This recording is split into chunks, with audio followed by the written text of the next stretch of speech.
السلام عليكم ورحمة الله وبركاته.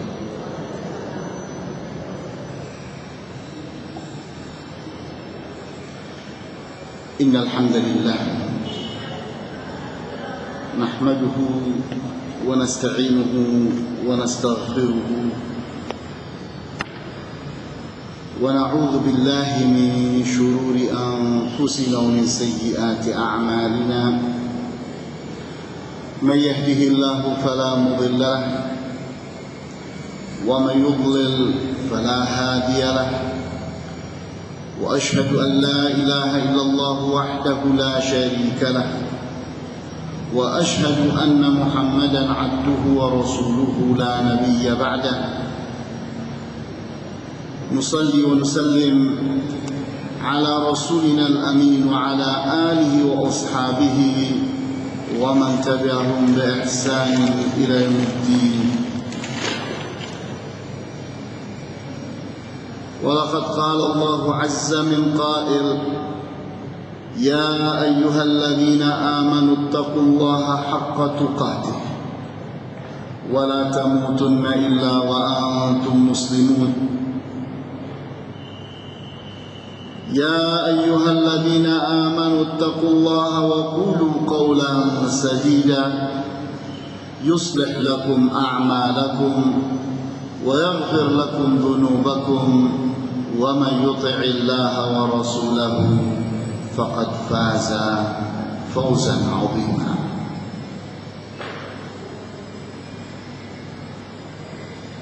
إخواتي في الدين أعزكم الله. Pada kesempatan pagi dan siang hari ini, kita ingin membahas dan membedah sebuah buku kecil berjudul Siapakah Syiah Itu. Buku ini nampaknya sederhana, tapi sangatlah penting karena telah menggunakan jurus yang sangat tepat dalam membongkar kesesatan Syiah secara autentik.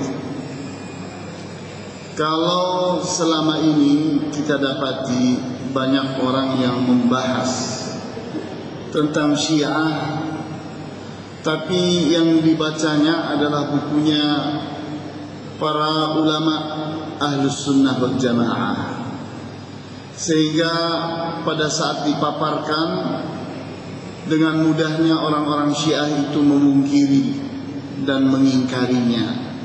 Mereka katakan tidak benar, itu tidak ada pada kami. Tapi di saat kita ternyata membongkar mereka dan mengungkapnya dari buku-buku penting mereka, buku-buku yang ditulis oleh ulama-ulama yang diagung-agungkan oleh orang-orang Syiah, yang benar-benar menjadi keyakinan dan prinsip mereka. Jurus yang seperti ini adalah jurus yang sangat tepat sekali, di mana seperti dikatakan di dalam pepatah, kami akan membalas dengan lisan kalian sendiri.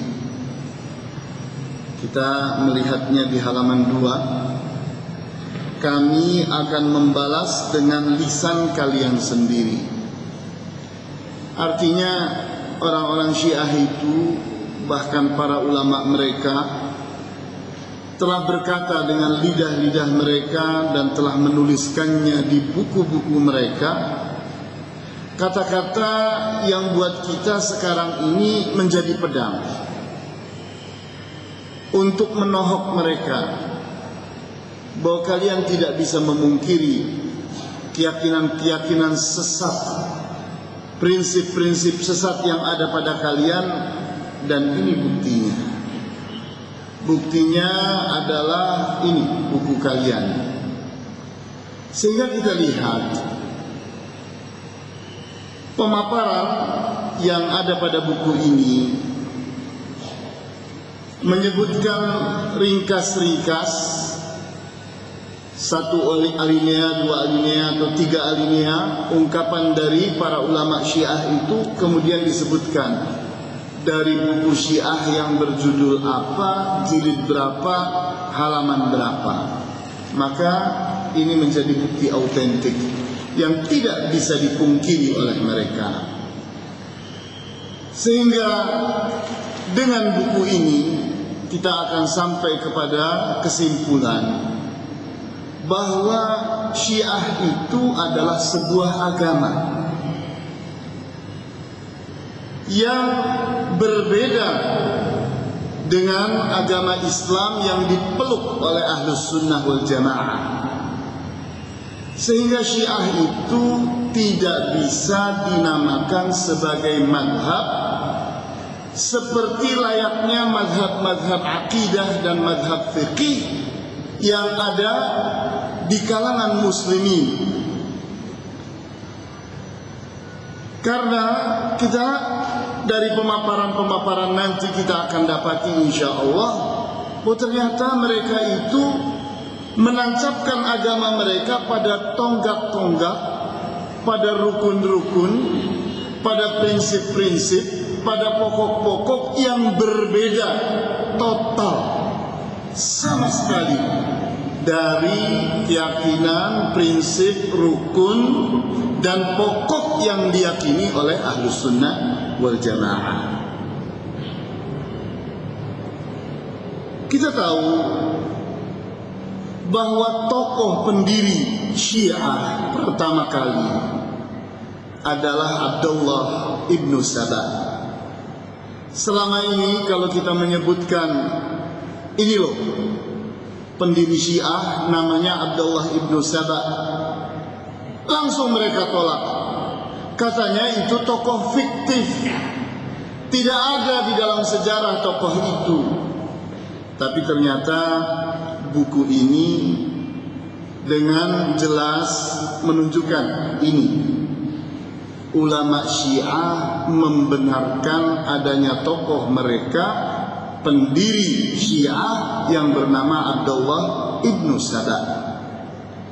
Hal itu kita lihat di halaman 3 yang berbicara tentang asal madhab Syiah. Bahwa Syiah itu berasal dari seorang Yahudi yang bernama Abdullah ibnu Saba. Kemudian dan Ali bin Abi Thalib, ini tentu saja tidak benar, tapi ada di buku mereka seperti itu tertulis. Dan Ali bin Abi Thalib telah membakar mereka dengan api serta berlepas diri darinya. Cerita ini kalau di buku-buku Ahlus Sunnah wal Jamaah jelas banyak, tidak perlu diragukan. Tapi kita lihat ternyata cerita ini pun ada pada bukunya Syiah yang ditulis oleh ulama mereka An-Nukhbati di halaman 22, dan juga di buku Ikhtiyar Ma'rifatul Rijal yang ditulis oleh At-Tusi di halaman 107. Kemudian orang Syiah pun berbangga bahwa mereka itu memiliki nama Rafidhah, yang artinya para penolak. Menolak apa? Menolak kekhilafahan Abu Bakar As-Siddiq dan Umar bin Al-Khattab radhiyallahu anhuma. Ini ada pada kitab mereka Biharul Anwar yang sangat terkenal itu, yang ditulis oleh ulama besarnya Syiah yaitu Al-Majlisi.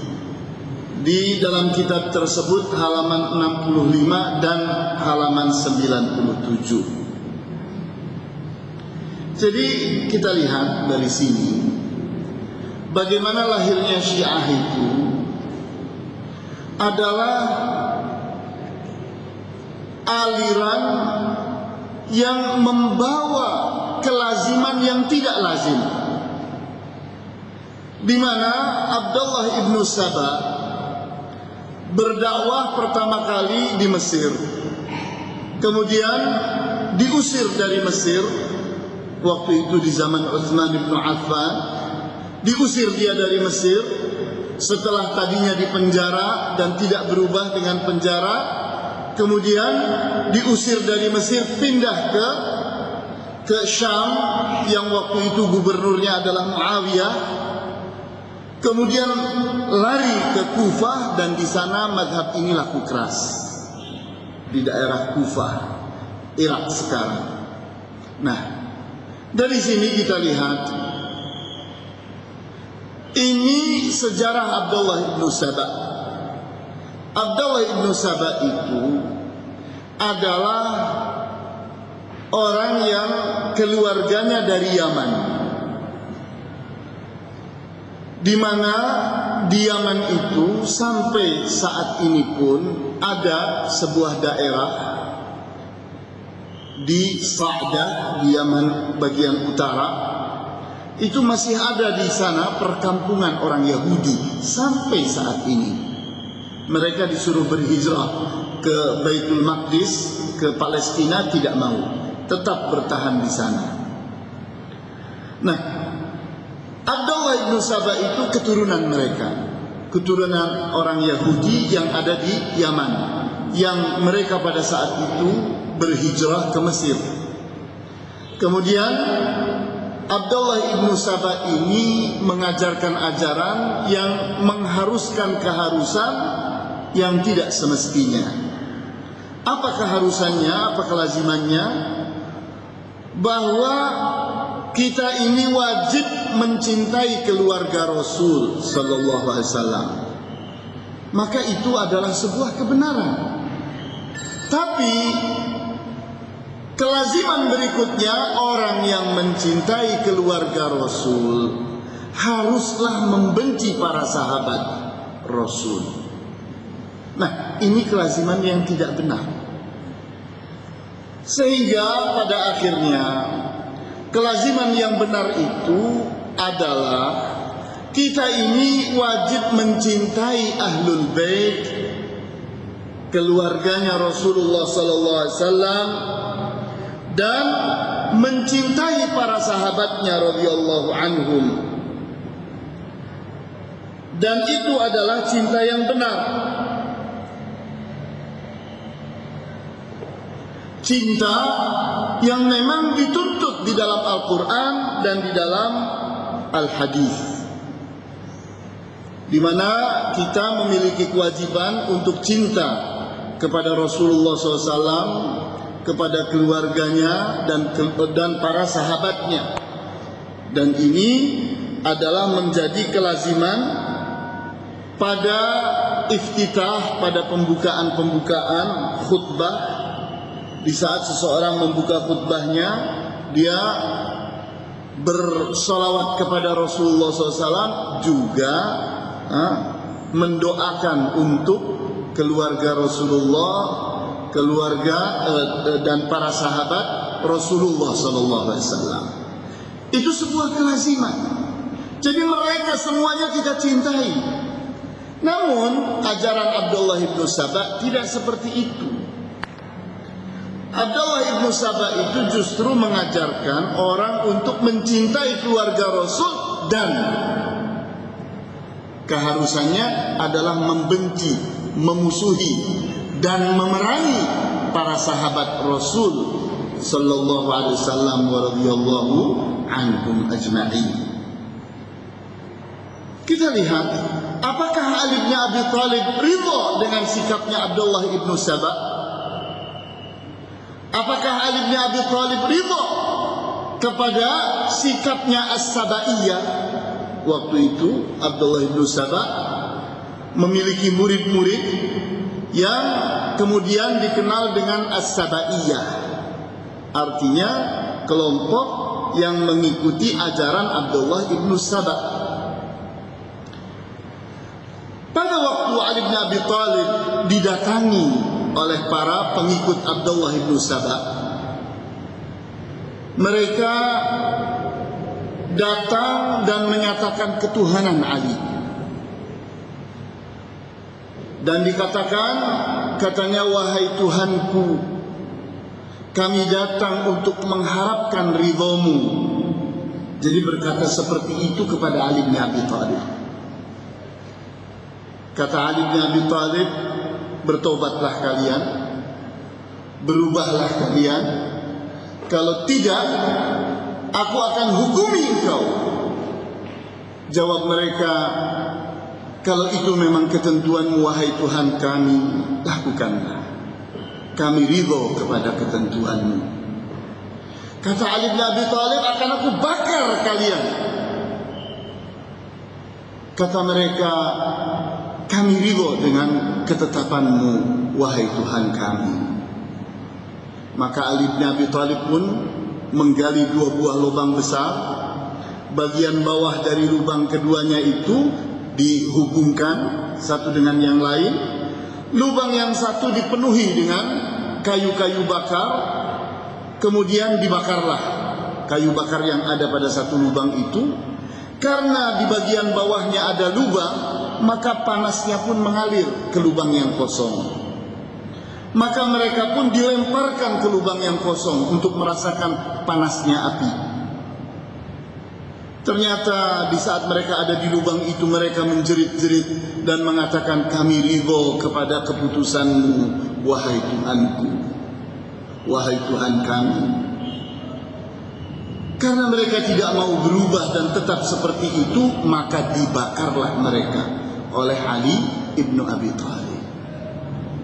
Jadi kita lihat ini sikap yang diambil dengan tegas oleh orang yang mereka Tuhan-Tuhankan, mereka besar-besarkan. Dan cerita seperti ini tidak dikupas tuntas oleh kita, sehingga banyak yang tidak mengerti. Seolah-olah Syiah itu tidak masalah. Syiah itu perbedaannya dengan kita hanya berbeda mazhab. Padahal tidak. Mereka itu memiliki Tuhan yang bukan Tuhannya Ahlus Sunnah wal Jamaah. Sehingga kita lihat di halaman 3 dinukilkan di sana, dikatakan Syiah berkata, kami tidak sepakat dengan mereka, yaitu Ahlus Sunnah, tentang ilah, yaitu Tuhan, Nabi dan Imam. Bayangkan, mereka itu sudah menyatakan perbedaan dengan kita. Beda Tuhannya, beda nabinya, dan beda imamnya. Karena mereka berkata bahwa Tuhan mereka adalah Tuhan yang mengutus Muhammad sallallahu alaihi wasallam sebagai nabinya dan mengangkat Abu Bakar sebagai khalifah sesudahnya. Kami tidak mengakui Tuhan dan nabi yang begini. Tapi menurut kami sesungguhnya Tuhan yang mengangkat Abu Bakar sebagai khalifah nabinya bukan Tuhan kami. Dan nabinya pun bukan nabi kami. Ini bisa didapati dalam kitab Al-Anwar An-Na'maniyah yang ditulis oleh ulama mereka, Ni'matullah Al-Jazairi, jilid 2, halaman 278. Jadi kita lihat di sini, apakah Syiah dengan Sunnah itu sama? Dari sini saja sudah terjawab bahwa mereka itu agama yang berbeda dengan agama kita, dengan agamanya Ahlus Sunnah wal Jamaah. Kalau mereka itu tampil sebagai agama, mungkin masalahnya tidak sebesar kalau mereka itu mengaku-aku dari muslimin, mengharapkan persatuan bersama muslimin, bersama Ahlus Sunnah wal Jamaah. Kita lihat sesuatu yang berbeda, sesuatu yang tertolak. Orang sekelas Syekh Yusuf Al-Qardawi yang tadinya mendukung persatuan yang dicanangkan oleh Raja Abdullah, anaknya Raja Hussein di Yordan, Pada awalnya Syekh Yusuf Al-Qaradawi setuju dengan persatuan yang dicanangkan itu. Tapi ternyata hari demi hari, bulan demi bulan, tahun demi tahun membuktikan bahwa ternyata Syiah itu tidak bisa dipersatukan dengan Ahlus Sunnah wal Jamaah. Terbukti dari mana? Terbukti dari kejadian demi kejadian yang ternyata mereka itu dengan teganya menghinakan para sahabat, menghinakan istri-istrinya Rasulullah sallallahu alaihi wasallam, ibu-ibunya orang-orang yang beriman. Dan mereka itu mengakui, bahkan menyikapi perbedaan-perbedaan dalam hal ketuhanan, dalam hal kenabian, dalam hal kitab, dalam hal ibadah dan sebagainya, berbeda total. Bahkan puncaknya adalah kekejaman yang mereka lakukan di Suriah. Dengan teganya mereka itu membunuhi Ahlus Sunnah wal Jamaah. Dan ternyata Syiah itu bisa bergabung. Yang tadinya dianggap bahwa Syiah itu berbeda-beda, ternyata Syiahnya Bashar al-Assad ternyata sama dengan Syiah yang datang dari mana-mana, dari Libanon, dari Iran, dari berbagai negara yang lainnya, bergabung bersama-sama memerangi Ahlus Sunnah wal Jamaah. Maka Syekh Yusuf Al-Qaradawi pun segera menarik sikapnya yang tadinya mendukung persatuan bersama Syiah menjadi terbalik sekarang ini, dan dituliskan dalam buku beliau yang paling terakhir, penolakan beliau terhadap bersatu bersama Syiah, karena memang mereka itu berbeda secara total dengan ajaran Islam yang diakui dan dipeluk oleh Ahlus Sunnati wal Jamaah.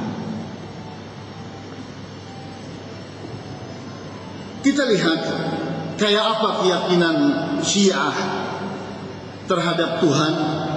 Kita lihat pada halaman 4. Syiah berkata, Allah tidak bisa dilihat pada hari kiamat,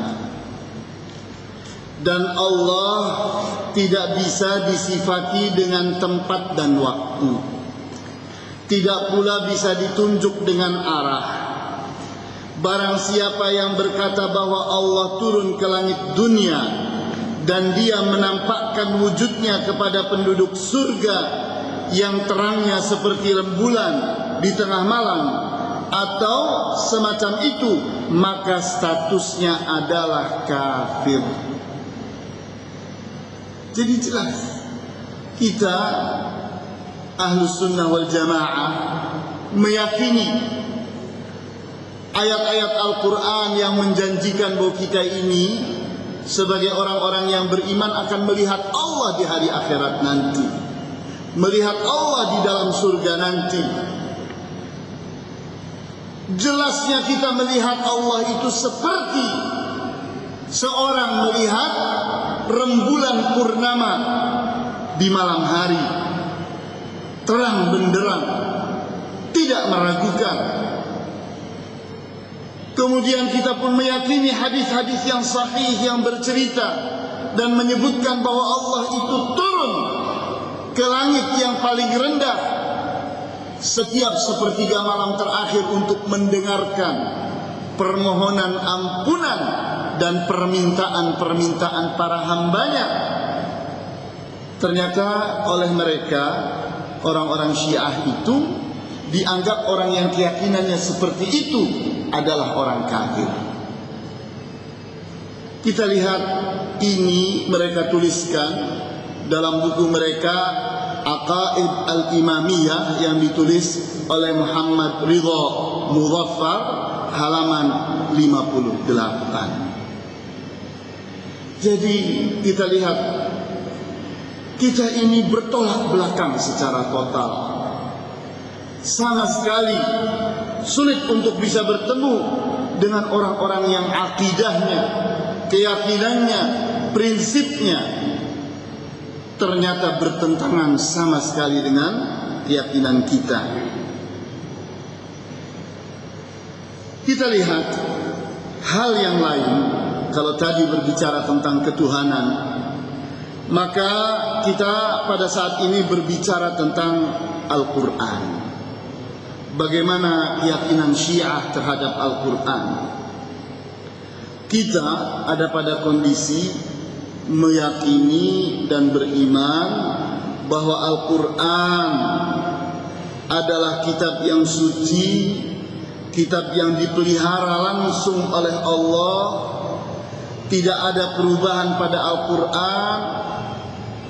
Tidak satu huruf sekalipun berubah dari Al-Quran. Sehingga Al-Quran yang ada di zaman Rasulullah SAW, di zaman para sahabatnya, sampai kepada kita dalam keadaan utuh, tidak berubah. Itu keyakinan kita, keyakinan Ahlus Sunnah wal Jamaah. Tapi bagaimana dengan keyakinan Syiah? Tidak demikian. Mereka itu menganggap bahwa Al-Quran ini telah mengalami perubahan, telah mengalami penyimpangan, mengalami pengurangan dan sebagainya, dan itu disebutkan di buku-buku penting mereka, buku yang ditulis oleh ulama-ulama besar mereka. Kita lihat di antaranya di beberapa buku mereka, di antaranya buku atau kitab Asy-Syiah Al-Itsna Asyariyah wa Tahriful Quran yang ditulis oleh Muhammad Saif, dan kitab Mauqif Ar-Rafidhah min Al-Quranil Karim yang ditulis oleh Mamadou Cranberry. Kita lihat apa kata-kata mereka, bahwa Al-Quran yang berada di tangan kaum muslimin sekarang telah terdistorsi dan terkurangi dari teks semestinya.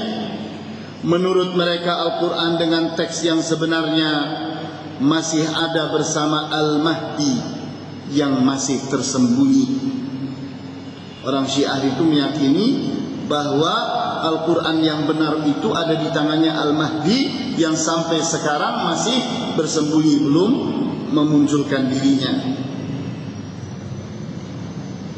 Dan di antara tokoh penting Syiah Imamiyah yang berkata demikian adalah Ali bin Ibrahim Al-Qummi, Ni'matullah Al-Jazairi, Al-Fa'id Al-Kashani, Ahmad At-Tubrusi, Muhammad Bagir Al-Majlisi, Muhammad bin An-Nu'man yang berjuluk Al-Mufid, kemudian Abul Hasan Al-Amili, Adnan Al-Bahrani, Yusuf Al-Bahrani, Nuri At-Tubrusi, Habibullah Al-Khu'i, Muhammad Ashashi, Muhammad bin Ya'qub Al-Kulaini dan sebagainya.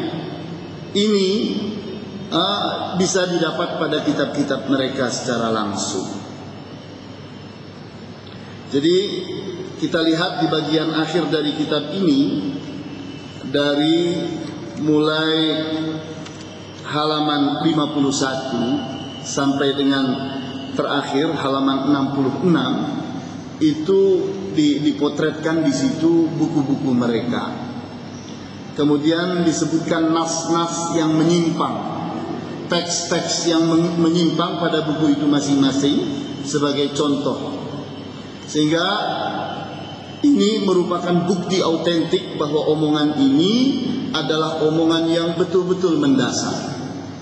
Ada buktinya, bukan cuma tuduhan, bukan cuma fitnah, tapi sesuatu yang merupakan kebenaran mutlak, kebenaran yang sulit dipungkiri oleh siapapun. Kita lihat lagi masih di halaman 6, bukti bahwa mereka itu menganggap Al-Quran ini telah mengalami distorsi, mengalami perubahan dan pengurangan.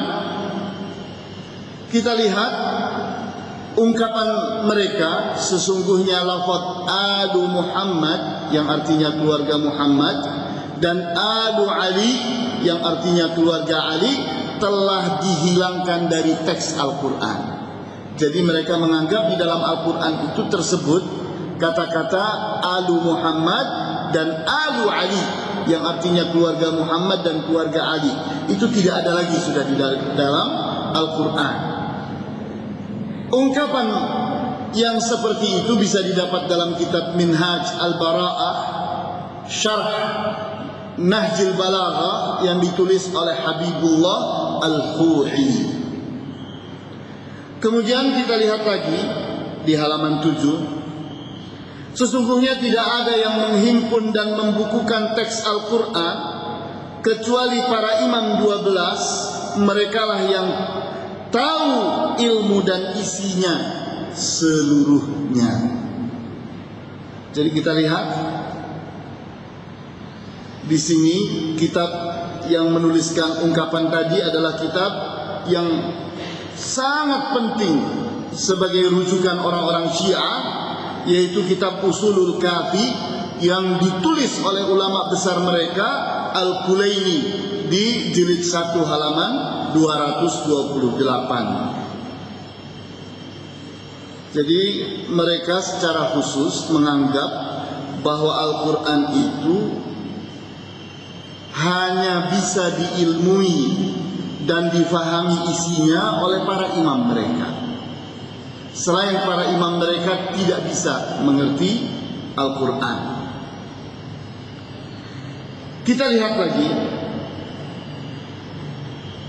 pada buku Faslul Khitab fi tahrifi Kitab Rabil Arbab yang ditulis oleh Nur At-Tubrusi halaman 18.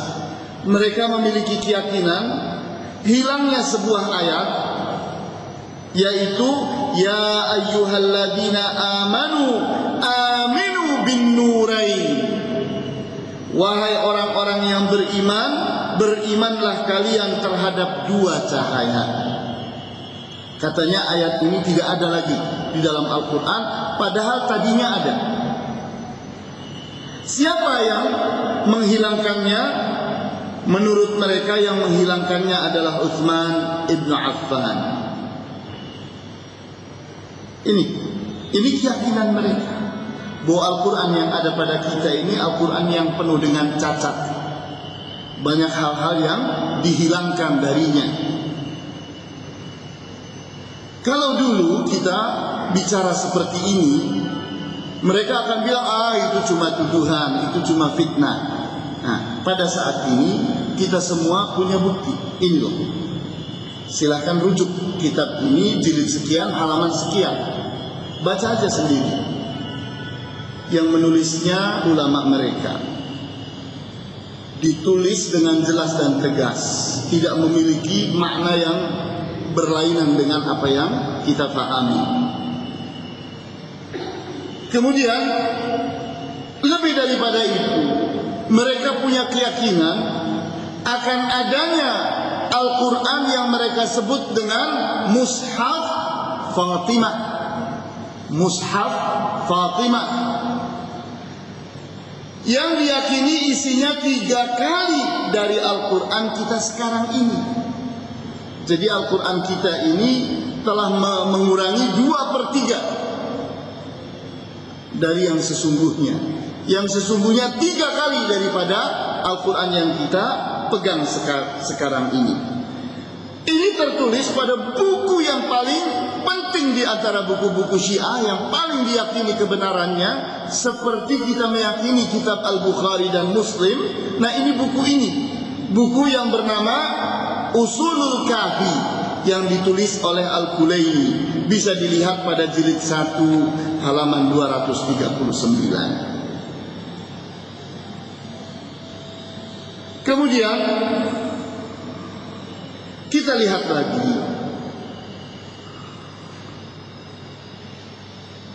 mereka punya keyakinan bahwa surat Al-Maidah ayat 67 itu telah menghilangkan kata-kata fi Ali yang artinya tentang Ali, dibuang katanya.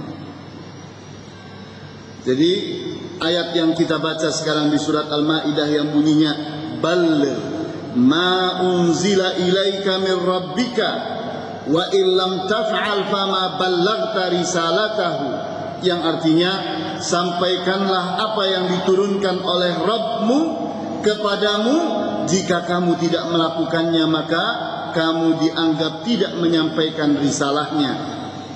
Nah, katanya dari situ telah hilang di tengah-tengah ayat tadi kata fi Ali, yang artinya tentang Ali, sehingga bunyi yang seharusnya katanya balligh ma unzila ilaika mir rabbika fi Ali wa illam taf'al fama ballaghta risalatahu, sehingga artinya sampaikanlah apa yang diturunkan oleh Tuhanmu kepadamu tentang Ali. Jika tidak kamu lakukan, maka kamu dianggap tidak menyampaikan risalahnya. Bayangkan. Jadi mereka punya keyakinan bahwa Al-Quran yang kita pegang itu Al-Quran yang telah menyimpang, telah menghilang-hilangkan apa yang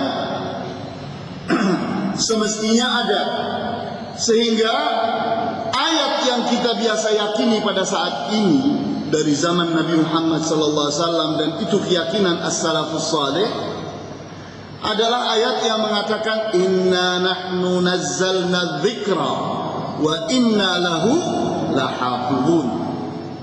Sesungguhnya kamilah yang menurunkan az-zikr, Al-Quran, dan kami pula yang menjaganya. Sehingga di saat diyakini bahwa ada ayat-ayat yang menyimpang, ada ayat-ayat yang mengalami perubahan, yang dibuang darinya berbagai kata, maka artinya kemampuan Allah menjaga Al-Quran itu tidak diyakini. Allah tidak mampu menjaga Al-Quran, sehingga Al-Qurannya berubah, Al-Qurannya menyimpang, Allah tidak mampu menjaganya, membiarkannya. Ini kan sebuah ungkapan yang dahsyat, sebuah ungkapan yang tidak layak dilakukan oleh seorang muslim. Kemudian kita lihat ungkapan-ungkapan yang tadi kita bahas itu, kita bisa melihatnya pada kitab Faslul Khitab fi Tahrifi Kitab Rabbil Arbab yang ditulis oleh Nur At-Tubrusi, halaman 182. Jadi kita telah membahas bagaimana perbedaan antara kita dengan orang-orang Syiah dalam hal ketuhanan. Kemudian yang kedua, kita telah membahas perbedaan antara kita dengan Syiah dalam hal Al-Quran. Ini kita lihat dua-duanya prinsip, termasuk rukun iman, iman kepada Allah dan iman kepada kitab. Kita masuk kepada hal yang lain, keyakinan yang dimasuk-masukkan ke dalam agama ini, yaitu keyakinan tentang imamah. Mereka meyakini bahwa imamah adalah rukun, dan mereka memvonis kafir bagi orang yang tidak mengimaninya. Kita lihat di halaman 10. Di halaman 10 kita lihat doktrin bahwa imamah adalah rukun dan vonis kafir bagi orang yang tidak mengimaninya. Nah, kita lihat sebagai pembuktian apa yang mereka katakan. Katanya imamah adalah kelanjutan dari nubuwah, dan dalil yang mewajibkan diutusnya para nabi dan rasul menjadi dalil yang mewajibkan diangkatnya imam setelah rasul. Ya, untuk melihat ungkapan mereka bisa didapat dalam kitab Aqaid Al-Imamiyah yang ditulis oleh Muhammad Ridha Mudhaffar, halaman 88. Jadi mereka meyakini bahwa imamah itu yang dimaksud adalah posisi Ali bin Abi Thalib sebagai imam, dilanjutkan oleh anak keturunannya sebagai para imam yang 12. Nah, imamah itu mereka yakini sebagai kelanjutan dari kenabian, dari nubuwah. Jadi Nabi sudah selesai, ditutup oleh Nabi Muhammad SAW, kemudian tergantikan oleh imamah sebagai kelanjutannya. Kemudian dalil-dalil yang berbicara tentang Nabi dan Rasul itu pula yang menjadi dalil-dalil untuk imamah. Sehingga terangkatnya imam itu seperti terangkatnya Rasul dan Nabi, karena dalilnya sama. Bayangkan, itu keyakinan mereka. Kita lihat di halaman 11, mereka berkata, sesungguhnya orang yang mengingkari imamah salah satu imam 12 seperti orang yang mengingkari kenabian para nabi. Jadi kita lihat ungkapan mereka, katanya sesungguhnya orang yang mengingkari imamah salah satu imam dari imam yang 12 itu, maka dia itu sama dengan orang yang mengingkari kenabian para nabi. Jadi imamah itu tidak boleh ditolak, karena itu adalah rukun di antara rukun-rukun imannya mereka. Jadi dari sini kita lihat, lah berarti berbeda dong dengan rukun imannya Ahlus Sunnah wal Jamaah.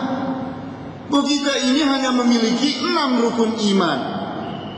Iman kepada Allah, iman kepada para malaikatnya, iman kepada kitab-kitabnya, iman kepada para rasulnya, iman kepada hari akhirat, dan kemudian iman kepada qada dan qadar. Itu hanya 6 iman. Tapi menurut mereka tidak. Ada rukun yang lain, yaitu imamah. Jadi kita lihat rukun imannya saja berbeda antara rukun iman kita dengan rukun imannya mereka. Dari sisi mana kita akan ditemukan bersama mereka?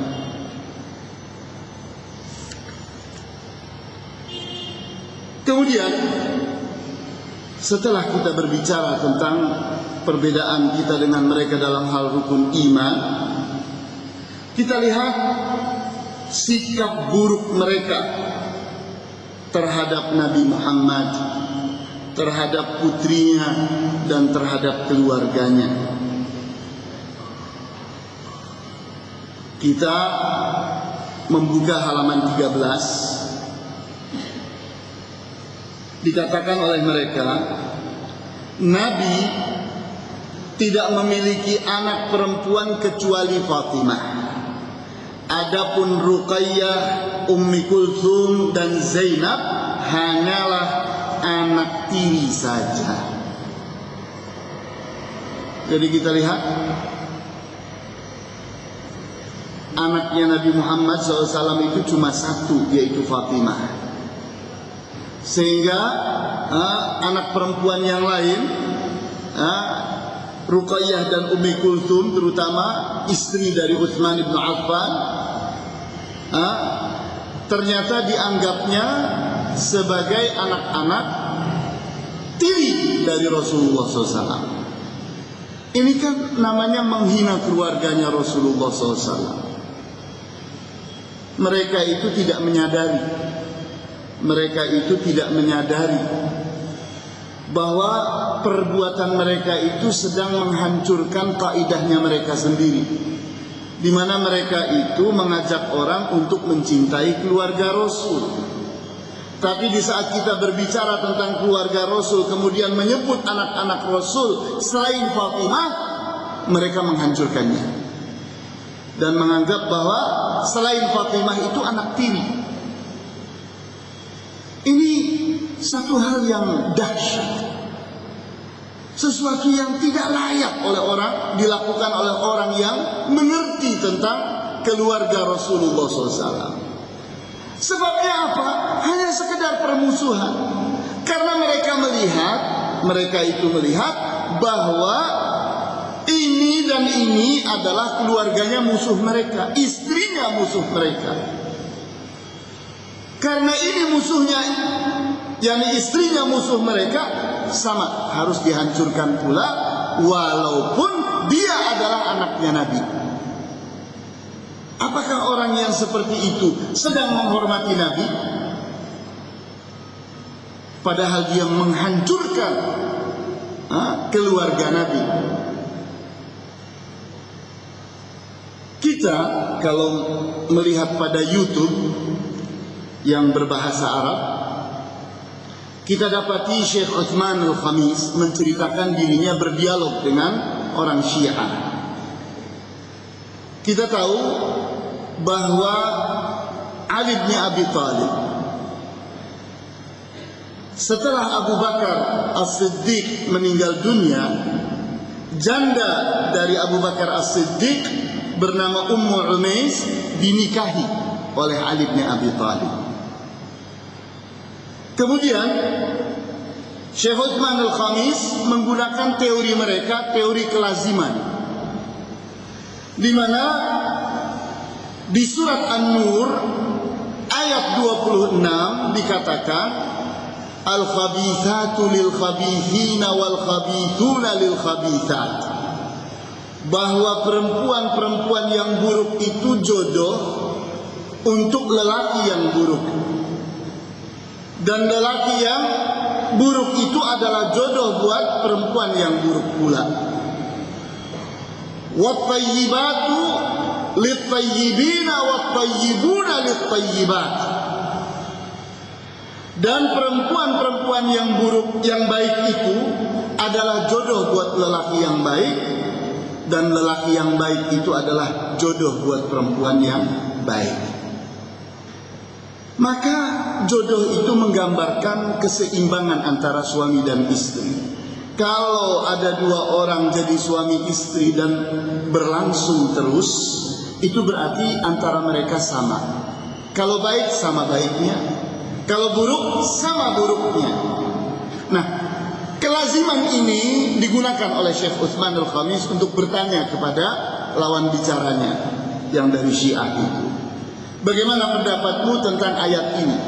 Surat An-Nur ayat 26 ini. Apakah Ummu Umais itu baik atau tidak? Ya, baik. Baik kalau begitu, kata Syekh Utsman. Kalau Ummu Umais itu baik, maka suaminya yang dulu itu baik pula. Karena dia itu adalah jandanya Abu Bakar As-Siddiq. Kalau Ummu Umais dianggap baik, maka Abu Bakar As-Siddiq pun baik. Oh tidak, katanya. Pada saat menjadi istrinya Ali bin Abi Thalib, dia adalah perempuan yang telah menjadi baik. Namun sebelumnya dia adalah perempuan yang buruk. Baik, kata kata Syekh Utsman Al-Khamis, baik kalau begitu. Anda perhatikan, sebelum dinikahi oleh Abu Bakar As-Siddiq, Ummu Umais adalah istrinya Ja'far ibn Abi Thalib yang mati dalam peperangan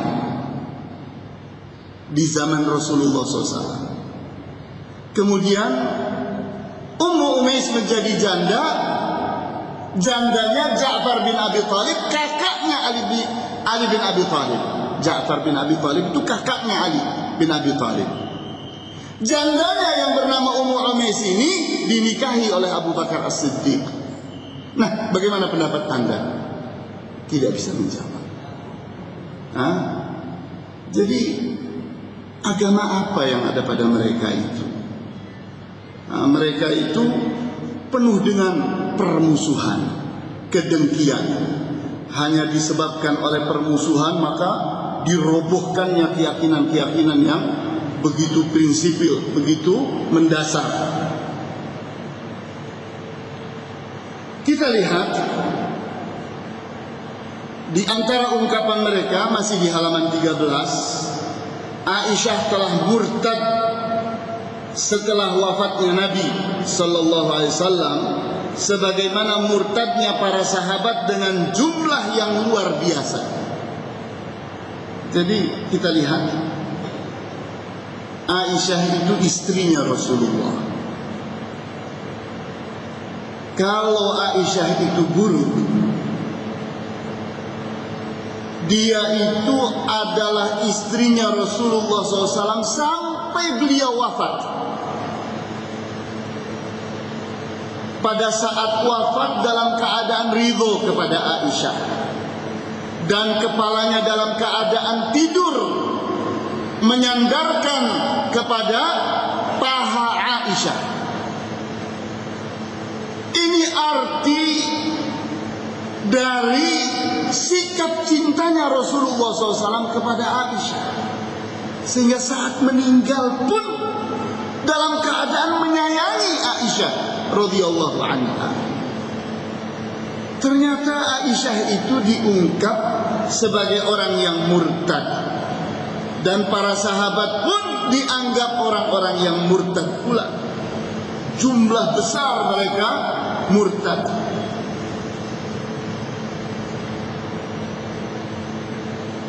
Kemudian masih di surat An-Nur ayat 26, di ujung ayat 26 tadi dikatakan ulaika mubarrauna mimma yaqulun. Mereka itu telah terbebaskan dari tuduhan-tuduhan yang mereka katakan. Jadi Allah Subhanahu wa taala membebaskan Aisyah dari tuduhan mereka yang mengatakan bahwa Aisyah itu berzina dengan Safwan. Kita tahu bahwa dasarnya adalah sebuah cerita bagaimana Aisyah waktu itu kalungnya jatuh di tengah-tengah padang pasir. Kemudian pada saat rombongan Rasulullah SAW telah siap untuk berangkat kembali ke Madinah, mereka meyakini bahwa Aisyah telah masuk ke dalam sekedupnya. Tapi ternyata Aisyah telah turun lagi untuk mencari kalungnya di tengah padang pasir tempatnya buang hajat.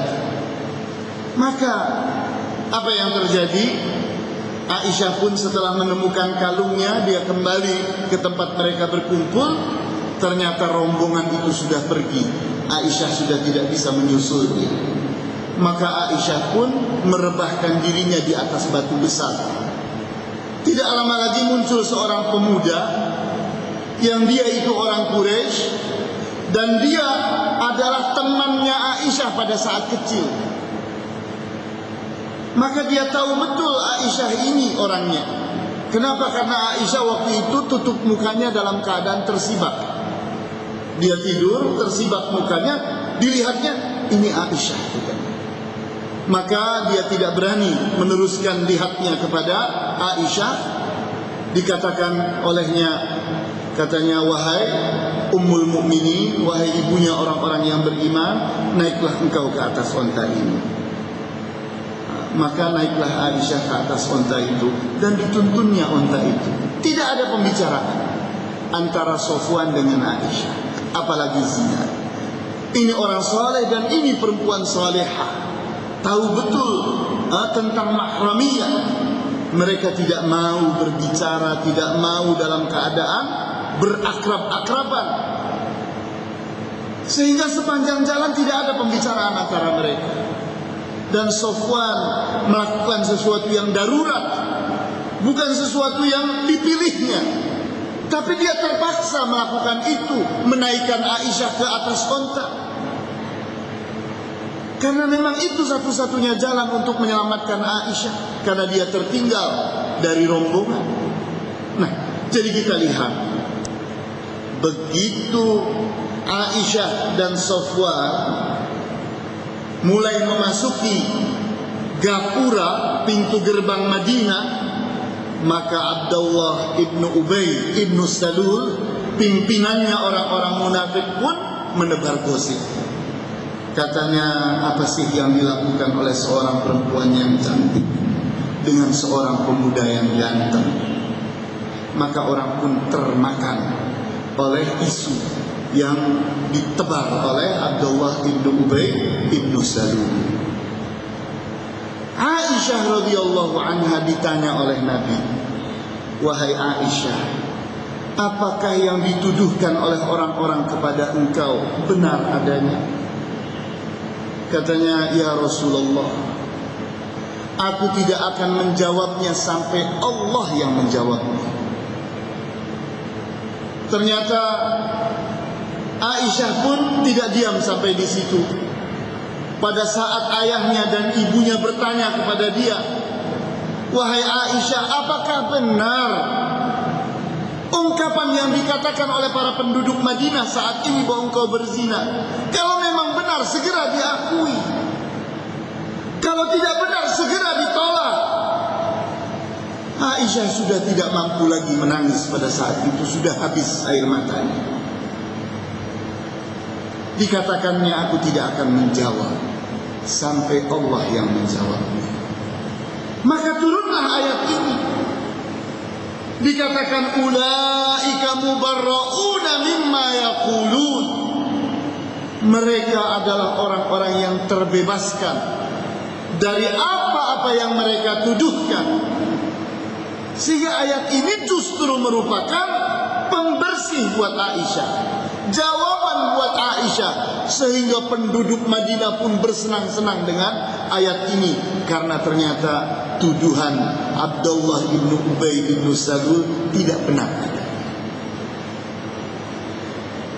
Namun apa yang terjadi pada orang-orang Syiah terhadap ayat ini? Mereka berkata, Ummul Mukminin Aisyah jatuh dalam perbuatan keji zina. Na'udzubillah min dzalik. Adapun firman Allah, "Ulaika mubarra'una mimma yaqulun," mereka itu bersih dari apa yang dituduhkan oleh orang-orang. Ayat ini hanya pembersihan nama baik bagi Nabi sallallahu alaihi wasallam saja, bukan Aisyah. Padahal maksudnya adalah Aisyah. Hal ini bisa dilihat pada kitab mereka As-Siratul Mustaqim yang ditulis oleh Zainuddin An-Nabati Al-Bayadhi, jilid 3 halaman 165. Ini bagaimana perlakuan mereka terhadap Aisyah. Ternyata tidak berhenti sampai di situ. Kita lihat bahwa istri-istri Rasulullah SAW itu seperti perempuan-perempuan yang lainnya, memiliki emosi sebagai perempuan, memiliki sifat cemburu, seperti layaknya perempuan yang lain. Sehingga pada saat Rasulullah SAW menyukai madu yang diberikan oleh Maria Qibtiyah, dan Rasulullah SAW merasa senang atas pemberian itu, maka kecemburuan yang lain pun sudah sampai kepada ungkapan bahwa tidak perlu engkau meminumnya. Maka Rasulullah SAW pun tidak mau sejak itu untuk meminumnya. Maka di sini kita lihat diungkap oleh Al-Quran apa yang terjadi di dalam keluarga Rasulullah SAW, di mana sikap kecemburuan telah membuat Rasulullah SAW mengambil sikap yang salah. Sehingga dikatakan di sini di surat At-Tahrim, "In tatuba ilallahi faqad sagat qulubukuma."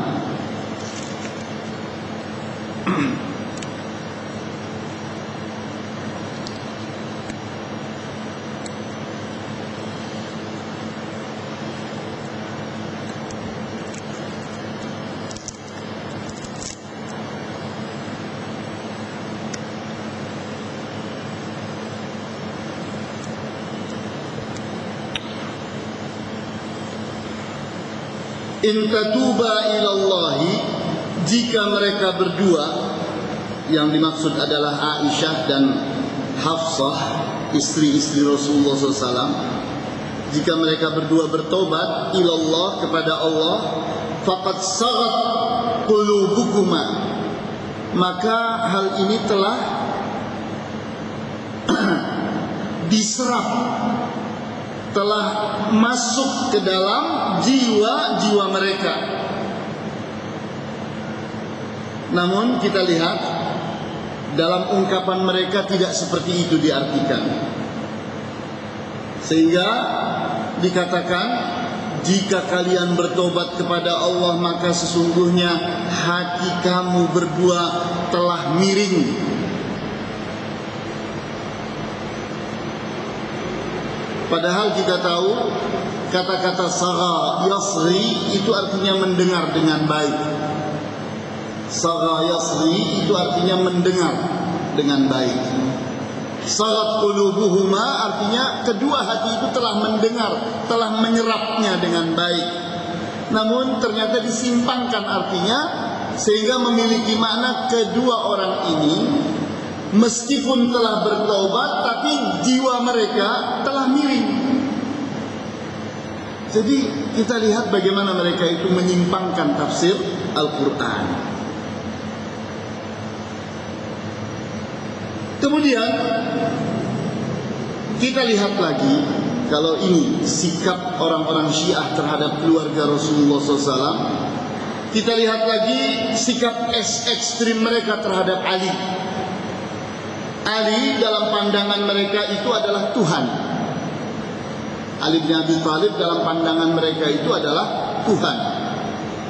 Coba kita lihat di halaman 16.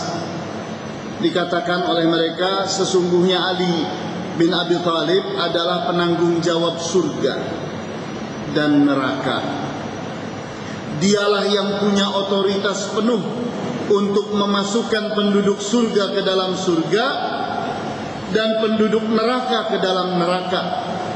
Bayangkan, haknya Allah diberikan kepada Ali bin Abi Thalib. Ini ada pada kitab mereka Al-Basair. Dalam kitab mereka Basairud Darajat yang ditulis oleh As-Saffar, jilid 8 halaman 235. Kita lihat lagi pada halaman 17. Mereka berkata, sesungguhnya Ali bin Abi Thalib adalah rahasia tersembunyi para nabi. Karena itu Allah berfirman, wahai Muhammad, aku utus Ali bin Abi Thalib bersama para nabi secara tersembunyi dan bersamamu secara nyata. Ini ada pada kitab Al-Asrar Al-Alawiyah yang ditulis oleh Muhammad Al-Mas'udi halaman 181. Jadi kita lihat bahwa Ali bin Abi Thalib pun diutus seperti Nabi Muhammad juga sebagai nabi, tapi dia sebagai nabi yang tersembunyi. Kemudian kita lihat lagi masih di halaman 17.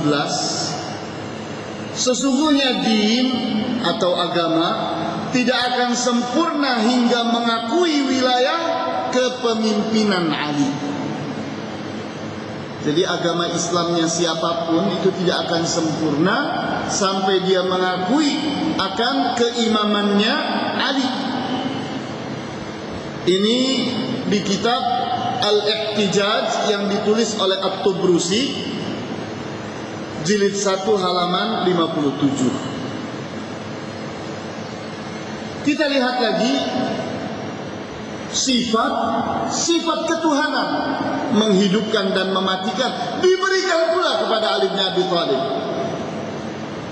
Di halaman 18 dikatakan oleh mereka, Ali bin Abi Thalib dapat menghidupkan orang mati, memudahkan kesulitan orang-orang yang susah. Ini di kitab Uyunul Mu'jizat yang ditulis oleh Husain Abdul Wahhab halaman 150. Kita lihat lagi ungkapan yang lain di halaman 19. Tidak ada seorang pun masuk surga kecuali atas rekomendasi Ali bin Abi Thalib. Ini di kitab Manaqib Amirul Mukminin yang ditulis oleh Ali ibn al-Maghazali, halaman 93. Kita lihat lagi ungkapan yang serupa di halaman 19. Siapa yang menyelisih Ali kafir, dan siapa saja yang mengutamakan orang lain di atas Ali murtad. Jadi kita lihat bahwa mereka itu punya keyakinan yang berlebih-lebihan terhadap Ali bin Abi Thalib, bahwa orang yang bertentangan dan menyelisihi Ali bin Abi Thalib itu hukumnya kafir. Sehingga orang seperti Muawiyah kafir. Orang-orang yang bersama Muawiyah mereka semuanya kafir. Kemudian siapa saja yang mengutamakan orang lain di atas Ali, menganggap Abu Bakar, menganggap Umar bin Al-Khattab, menganggap Utsman bin Affan radhiyallahu anhum lebih baik daripada Ali ibn Abi Thalib, maka mereka itu telah murtad.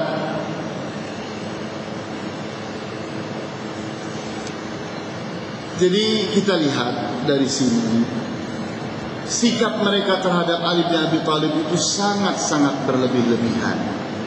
Menganggapnya itu lebih daripada sekedar seorang manusia biasa. Sudah sampai kepada menyamakannya dengan Nabi, menyamakannya dengan Tuhan, menganggapnya lebih daripada manusia biasa.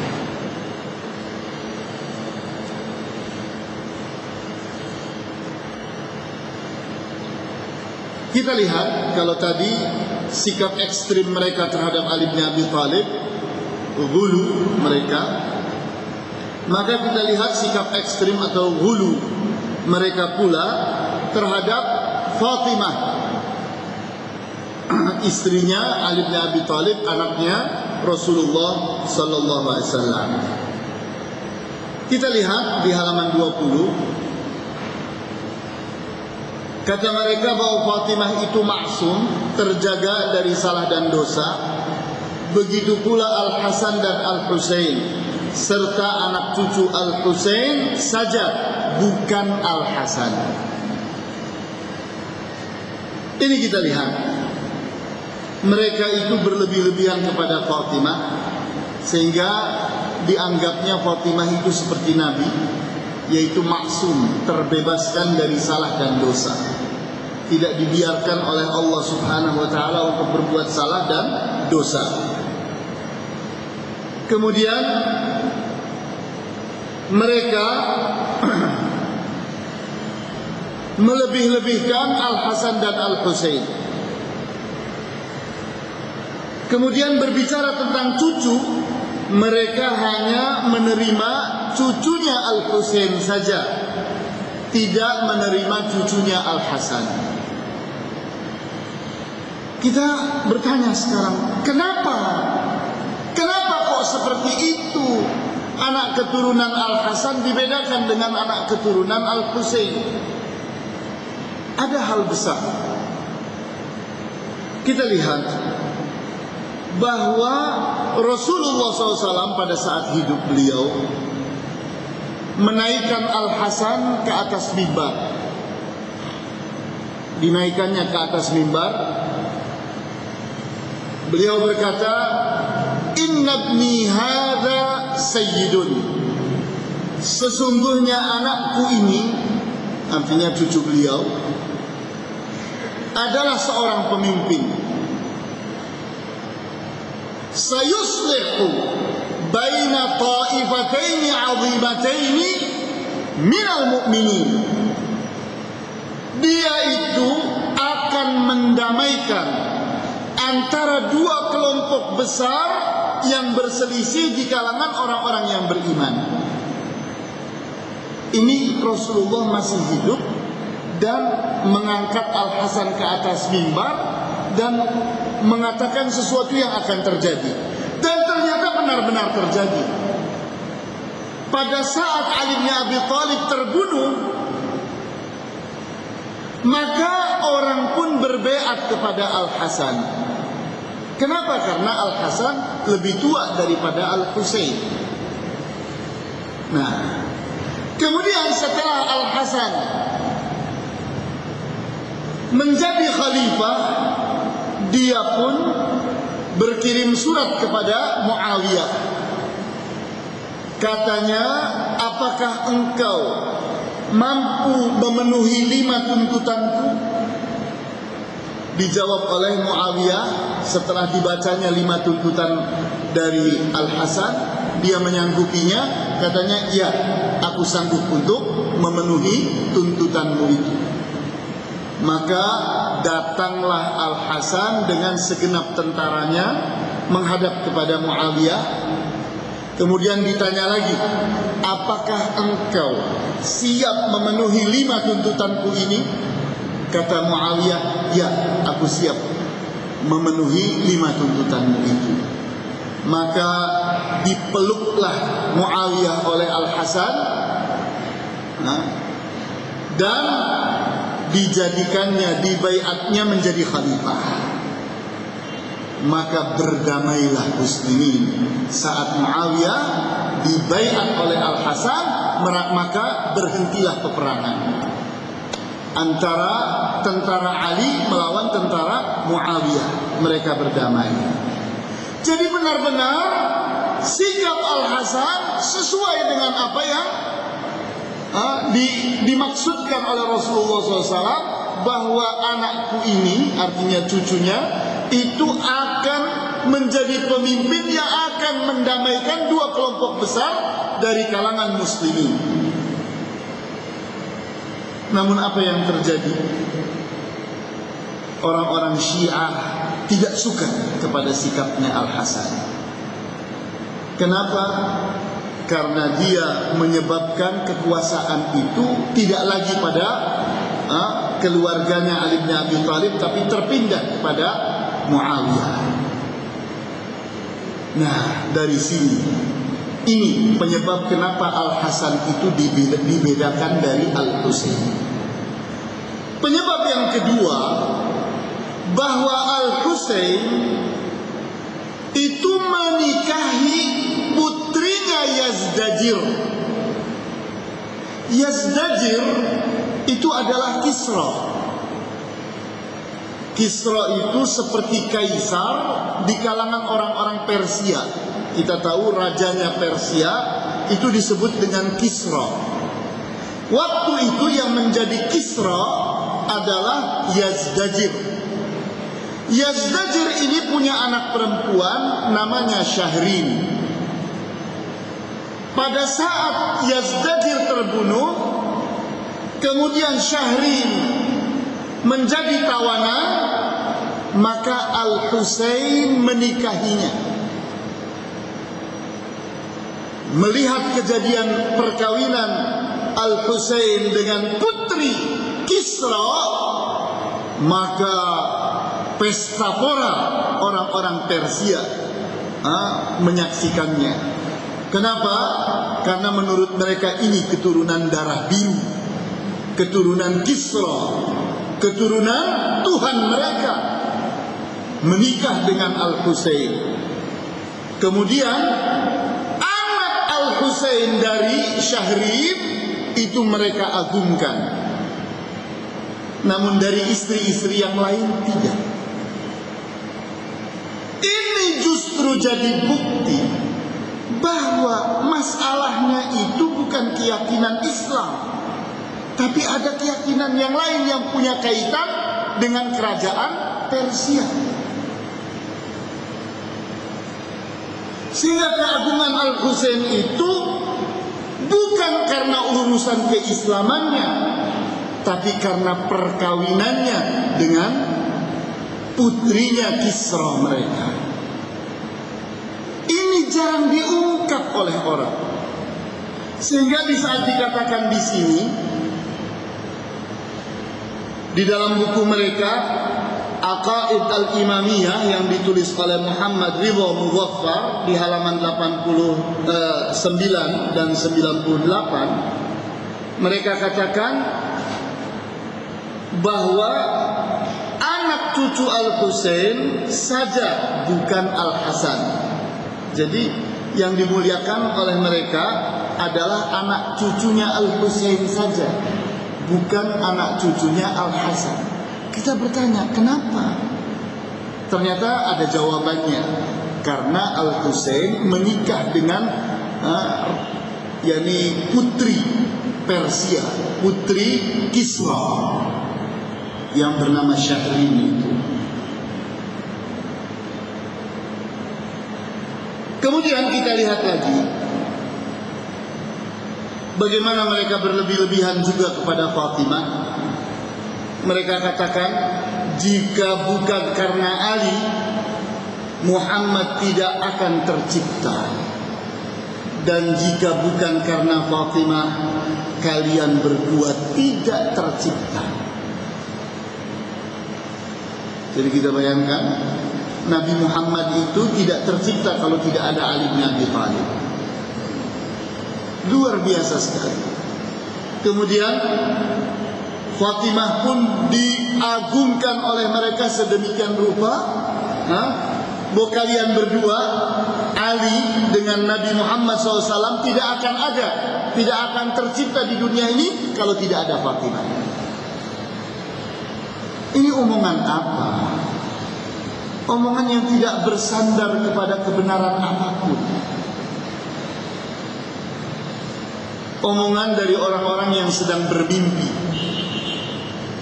memiliki mimpi tertentu, maka ungkapan mimpinya itu dituliskan. Tidak ada ayatnya, tidak ada hadisnya, tidak ada sandaran kebenaran padanya. Kemudian kita lihat lagi sikap ekstrim Syiah terhadap para imam melebihi para nabi. Itu di halaman 21.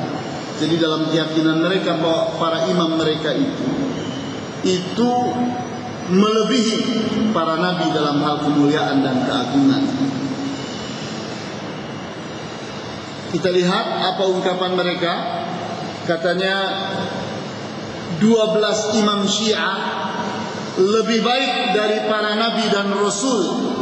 Itu bisa dibaca pada kitab Al-Anwar An-Na'maniyah yang ditulis oleh Nikmatullah Al-Jazairi, jilid 3 halaman 308. Kemudian kita lihat pada kitab Usulul Kafi yang ditulis oleh Al-Kulaini di jilid 1 halaman 258 dan 260.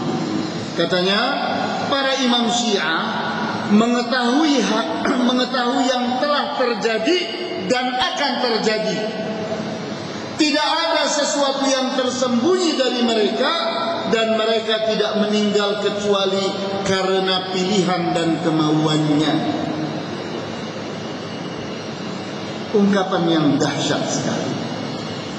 Ungkapan yang semestinya sandarannya itu adalah ayat Al-Quran.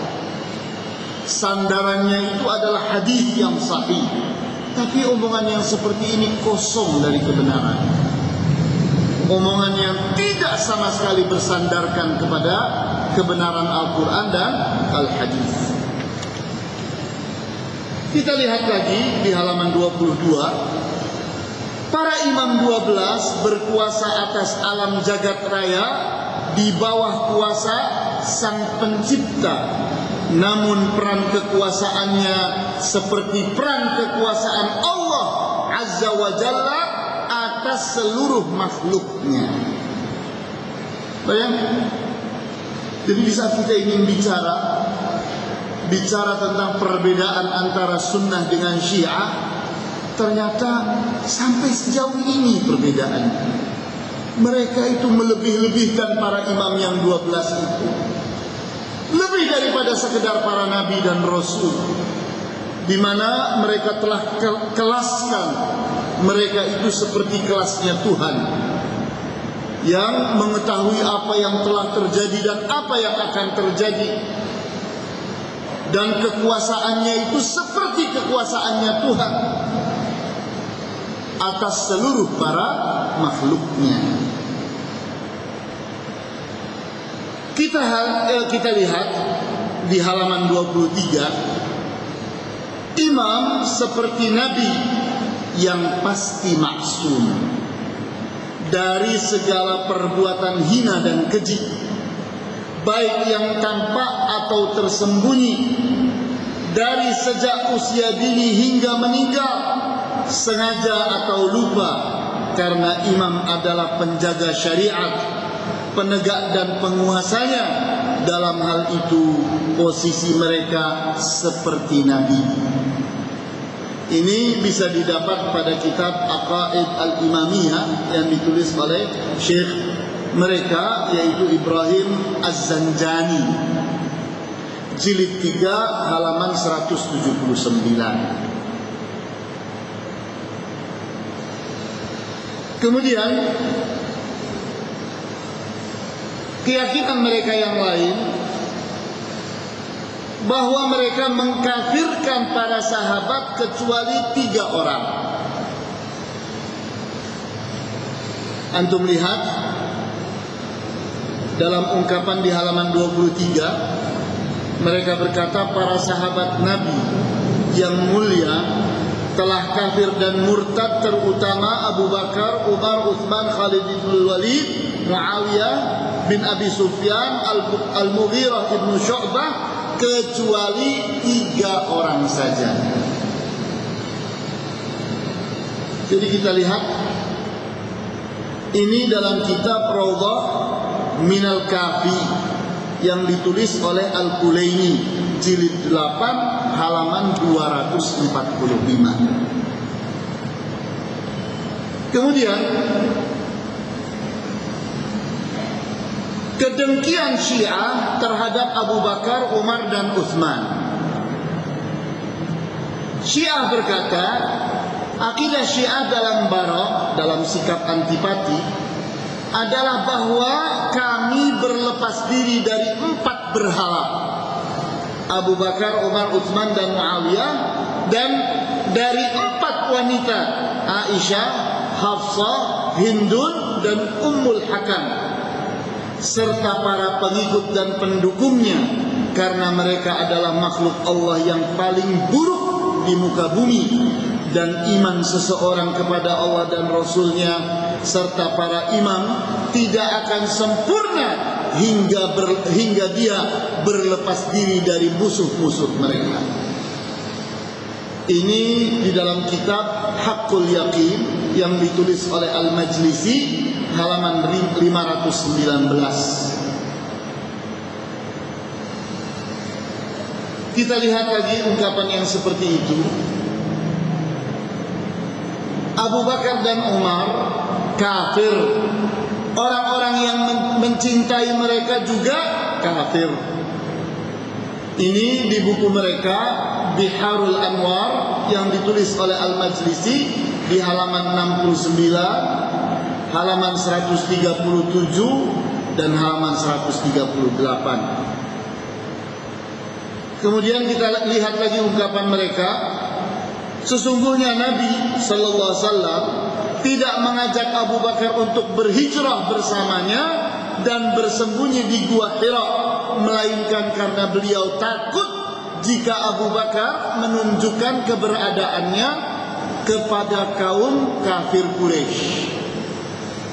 Jadi kita lihat mereka menghina Abu Bakar, tapi ternyata Al-Quran dan Al-Hadis menceritakan bahwa Rasulullah memilih Abu Bakar menjadi teman setianya saat berhijrah dari Mekah ke Madinah.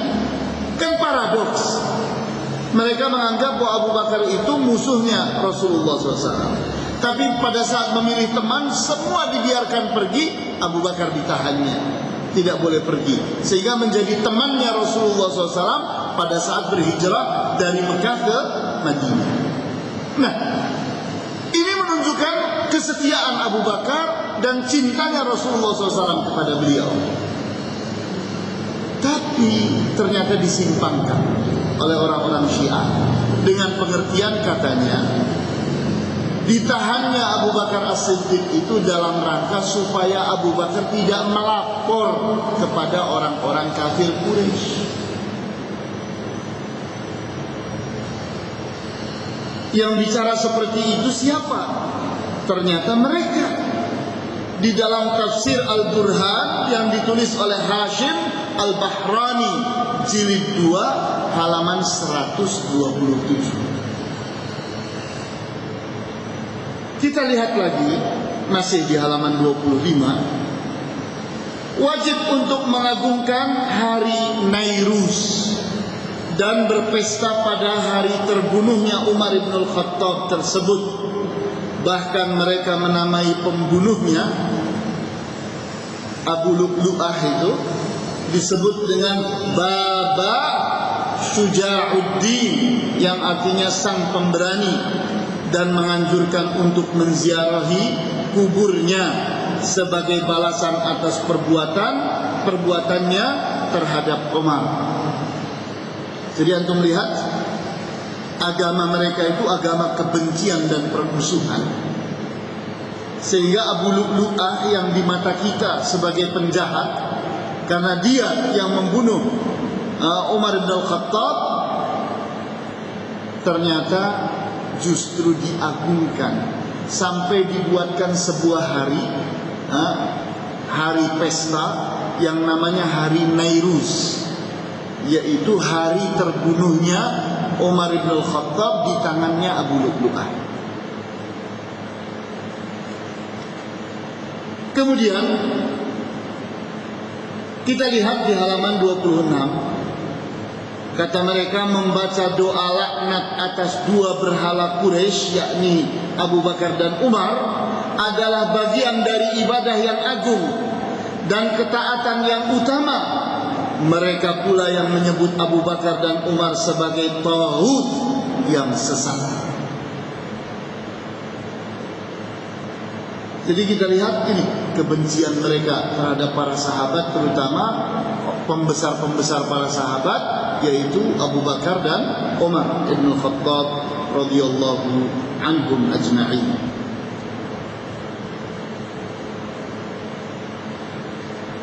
Di antara keyakinan mereka yang justru semakin menjauhkan Syiah dari sunnah dan menjadikannya tidak mungkin dipersatukan adalah keyakinan mereka tentang kisah Mahdi yang fiktif yang dibuat-buat oleh mereka, dan keyakinan mereka tentang raj'ah yang artinya reinkarnasi. Artinya para imam itu bisa menitis kepada orang untuk tampil pada orang. Nah, kita lihat di halaman 27. Mahdi Syiah akan datang dengan perkara baru, kitab baru, dan keputusan baru. Bersikap tegas kepada orang Arab. Tidak ada jalan untuk mereka kecuali hanya perang, tanpa ada ampun sedikit pun, dan tanpa peduli dengan celaan siapapun. Ini bisa dibaca pada kitab Al-Ghaibah yang ditulis oleh Muhammad An-Nu'man, halaman 154.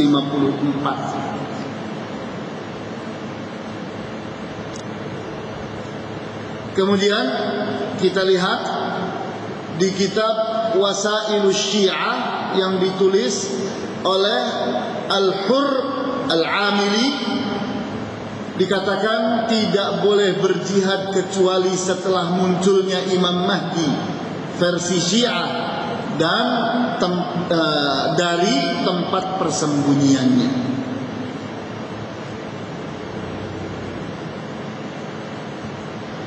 Kemudian sikap mereka yang juga berlebih-lebihan adalah berlebihannya mereka, hulu dan ekstrimnya mereka terhadap kuburan. Kita lihat di halaman 29.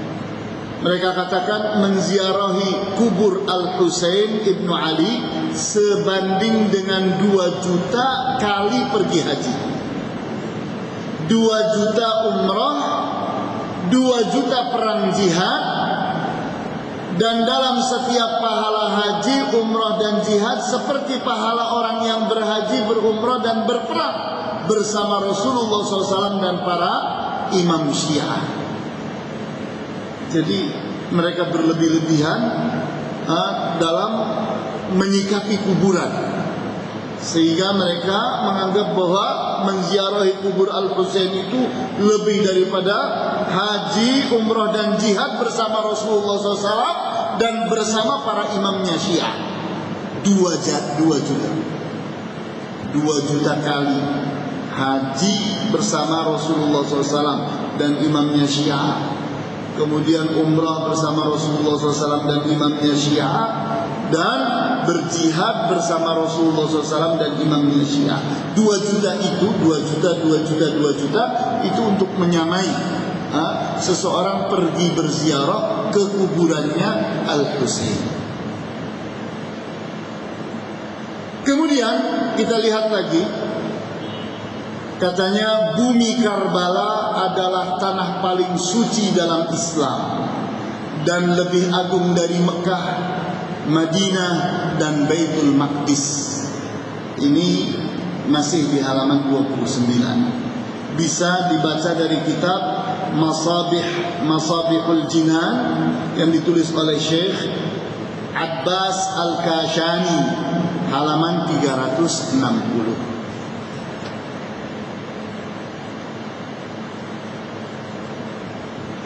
Kemudian kita lihat lagi di halaman 30. Kata mereka, sholat di makam tempat kubur para imam lebih utama daripada sholat di masjid-masjid. Bahkan dikatakan sholat di Masjid Ali bin Abi Thalib memiliki pahala berlipat daripada sholat di Masjidil Haram. Kita lihat lagi ungkapan yang lain. Hari raya paling agung dalam Islam bukan Idul Fitri dan Idul Adha, tapi hari raya Ghadir Khum. Inilah bid'ah Syiah yang tidak ada dasarnya di dalam Islam. Hari Ghadir Khum yang mereka maksud, kata mereka, pernah suatu saat di Bir Ali,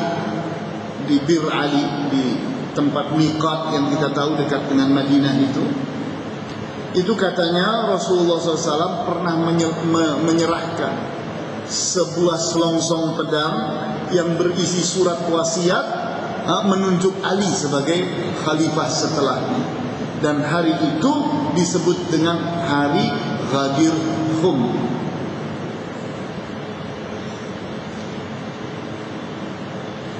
Kita lihat pada halaman 33, kedengkian Syiah pada Mekah dan Madinah. Mereka berkata, penduduk Mekah telah kafir kepada Allah secara nyata, dan penduduk Madinah 70 kali lebih kotor daripada penduduk Mekah. Ini pada kitab Usulul Kafi yang ditulis oleh Al-Kulaini, jilid 2, halaman 410. Kemudian kita lihat di halaman 34, kata mereka, sebaik-baik bumi adalah Syam, dan seburuk-buruk kaum adalah penduduknya. Jadi mereka menganggap bahwa Syam itu adalah negeri yang baik, tanah yang baik, tapi penduduknya seburuk-buruk penduduk di atas dunia ini. Orang-orang Romawi memang kafir, namun mereka tidak memusuhi kita. Sedangkan orang-orang Syam kafir sekaligus memusuhi kita. Karena itu jangan berkata penduduk Syam, tapi katakanlah penduduk Syu'um, yang artinya celaka. Jadi kita lihat, mereka itu menganggap Syam itu adalah 4 negara. Sekarang ini Syam telah terbelah menjadi 4 negara: Suriah, Lebanon, Palestina, kemudian Yordania. Kemudian kita lihat lagi, ulama Syiah memakan harta khumus. Khumus itu adalah zakat pembersih. Jadi dalam keyakinan orang Syiah, kalau seseorang itu punya harta, terutama kalau harta itu harta yang haram, hasil mencuri, hasil korupsi, hasil penipuan dan sebagainya, itu tetap bisa dibersihkan. Cukup mereka mendatangi ulama Syiah, mengatakan bahwa ini harta kotor, maka ini 20%-nya khumus. Khumus itu artinya 1/5. Ini untuk engkau, diberikan sebagai zakat pembersih. Itu diterima oleh ulama Syiah sebagai pembersih harta. Dikatakan di sini di halaman masih 34, harta khumus yang hanya dikhususkan untuk keluarga Nabi sallallahu alaihi wasallam boleh diambil oleh para ulama Syiah dengan dalil mereka menduduki posisi Al-Mahdi yang masih bersembunyi di sirdab, lubang persembunyian, bunker. Jadi banyak dari rumah-rumah itu yang punya tempat persembunyian di bawah tanah yang dinamai dengan istilah sirdab. Kalau kita menyebutnya dengan istilah bunker. Menurut mereka Imam Mahdi itu tidak ada, tapi menipis. Telah terjadi raja'ah, penipisan kepada para ulama Syiah. Jadi posisi ulama Syiah itu menggantikan tidak adanya para imam. Sehingga khumus kata mereka yang mestinya diterima oleh para imam, karena para imamnya masih sembunyi di sirdab, maka cukup diterima oleh para ulama mereka. Kemudian hal lain, mereka itu mewajibkan ritual memukul dan melukai diri dan dianggapnya sebagai keagungan. Jadi dalam merayakan hari kematian Al-Husain, mereka itu memukul-mukul diri sampai berdarah-darah. Dan semakin besar pengorbanan seseorang dalam memukuli dirinya, itu semakin tulus kecintaannya kepada Al-Husain dan semakin besar pahalanya. Kita lihat di halaman 35, memukul, melukai diri dan memakai baju hitam pada hari Asyura serta meratapi Al-Husain adalah termasuk ibadah yang agung. Bahkan perbuatan itu termasuk amalan yang terpuji. Jadi nanti pada bulan Muharram, tanggal 10 Muharram, hari Asyura, mereka itu melakukan perayaan-perayaan. Dan sekarang ini sudah tidak sembunyi lagi mereka. Jelas-jelasan mereka melakukan perayaan itu. Bahkan sebahagiannya dengan beraninya mereka muat di YouTube. Mereka sudah berani menampilkan diri mereka, sehingga para pembesar mereka pun di Indonesia ini sudah tampak. Jadi di YouTube kita bisa lihat, oh ini tokoh-tokoh Syiah di Indonesia. Di saat mereka itu merayakan hari Asyura, mereka naik ke atas mimbar, membakar semangatnya orang-orang yang telah menjadi Syiah dari orang-orang Indonesia yang katanya telah mencapai 2,5 juta orang katanya pengakuan. Kemudian kita lihat anjuran mereka untuk mut'ah. Sampai pun mut'ah dengan pelacur pun itu adalah sesuatu yang mulia. Mereka katakan diantaranya, katanya sesungguhnya anak dari hasil wanita yang dimut'ah lebih baik dari anak dari istri tetap.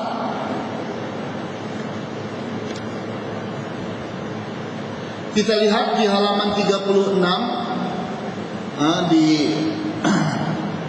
di ungkapan yang kedua, boleh memut'ah wanita cantik meski berstatus istri orang atau pelacur. Ini di kitab Al-Furu' Minal Kafi yang ditulis oleh Al-Kulaini jilid 5 halaman 462.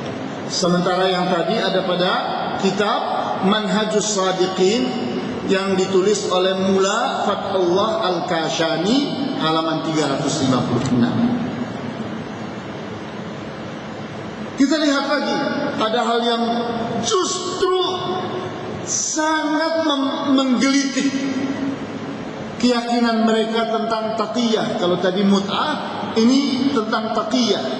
Taqiyah itu artinya menyembunyikan keaslian iman mereka, sehingga tidak ditampilkannya bahwa saya Syiah.